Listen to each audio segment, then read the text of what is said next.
Hello guys, vehicle వచ్చేసి Wagon R 2004 model. మనం దీనికి ఫుల్ సర్వీస్ అయితే చేస్తున్నాం. ఫస్ట్ అయితే జాక్ లేపేసి స్టాండ్ పెట్టేసేయండి. మనం బ్యాక్ బ్రేక్స్ చేస్తున్నాం కాబట్టి అంకల్ టైర్ ఇప్పేసి ఆ డ్రమ్ పైన కవర్ ఉంటుందిగా, ఆ కవర్ తీసేసి ఈ 30 నెంబర్ నట్ ఉంటుందిగా, ఈ నట్ అయితే లూజ్ చేయండి. లూజ్ చేసిన తర్వాత ఈ నట్ అయితే తీసేసి డ్రమ్ అయితే తీయండి. డ్రమ్ తీసిన తర్వాత మనమైతే ఇట్లా బ్రష్ తోటి ఫస్ట్ సర్ఫేస్ అంతా క్లీన్ చేద్దాం.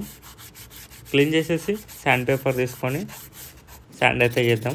బ్రేక్ లైనర్స్ అండ్ డ్రమ్ము రెండు అయితే శాండ్ చేసేయండి నీట్గా. తర్వాత దీని స్లీవ్ అయితే మన దానికి ఇరుక్కపోయింది, సో స్లీవ్ అయితే తీసేద్దాం. స్లీవ్ తీసేసి ఈ డ్రమ్కి అయితే పెట్టేద్దాం. ఈ శాండింగ్ అయిపోయిన తర్వాత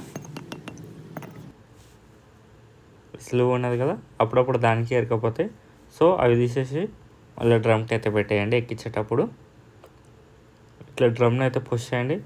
తర్వాత వాచర్ అయితే ఉంటుంది కదా, వాచర్ అయితే పెట్టేసి ఈ 30 నెంబర్ నట్ ఉంటుందిగా, ఈ నట్ అయితే పెట్టేసేయండి. ఫుల్ టైట్ చేసేసి నట్ని అయితే లాక్ చేయండి. అది అయిపోయినాక ఆయిల్ బోల్ట్ అయితే లూజ్ చేసేసండి. 17 నెంబర్ బోల్ట్ నట్ ఉంటుంది, బోల్ట్. ఈ ఆయిల్ డ్రై అయ్యే లోపల మనమైతే ఫిల్టర్ అయితే లూజ్ చేద్దాం. ఆయిల్ ఫిల్టర్ అయితే మనం బెల్ట్ పాన్తో చెప్తున్నాం. ఆయిల్ ఫిల్టర్ పానల్ సపరేట్ ఉంటాయి, అవి కూడా ఉంటాయి. అవైనా యూస్ చేసేసి ఫిల్టర్లు అయితే లూజ్ చేయండి. ఈ ఆయిల్ ఫిల్టర్ తీసేసేద్దాం. మనమైతే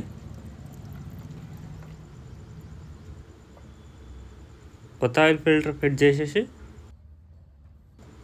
2 నుంచి 3 థ్రెడ్లు అయితే టైట్ చేయండి పానతోటి. ఫుల్ టైట్ అయితే చేయకండి.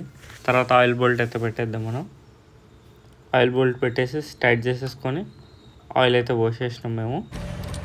తర్వాత దీనికి ఫ్రంట్ బ్రేక్ ప్యాడ్స్ కూడా చేంజ్ చేస్తున్నాము. జాక్ అయితే పెట్టేసేసేయండి. టైర్ తీసేసేయండి.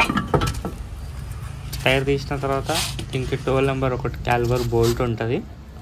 ఆ బోల్ట్ అయితే లూజ్ చేసేసుకొని ఆ బోల్ట్ అయితే తీసేసేయండి. దీనికి కూలెంట్ అండ్ గేర్ ఆయిల్ మంచిగా ఉంది, సో చేంజ్ అయితే చేయలేదు, అవే ఉన్నాయి. తర్వాత స్క్రూ డ్రైవర్ హెల్ప్ తోటి అయితే దీన్ని బ్రేక్ పిస్టన్ అయితే ప్రెస్ చేద్దాం. మనం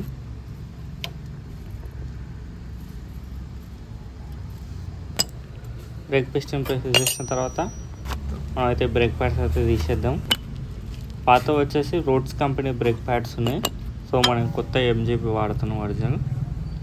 కొత్త ప్యాడ్స్ పెట్టేసిన తర్వాత మనమైతే క్యాలిపర్ని అయితే ప్రెస్ చేద్దాం. ఆ క్యాలిపర్ ప్రెస్ చేసిన తర్వాత మళ్ళీ 12 నెంబర్ బోల్ట్ ఉంటుంది క్యాలిపర్ది, అదైతే పెట్టేసేయండి. దాన్ని అయితే టైట్ చేసేసుకోండి. సేమ్ అటుపక్క కూడా చేయండి.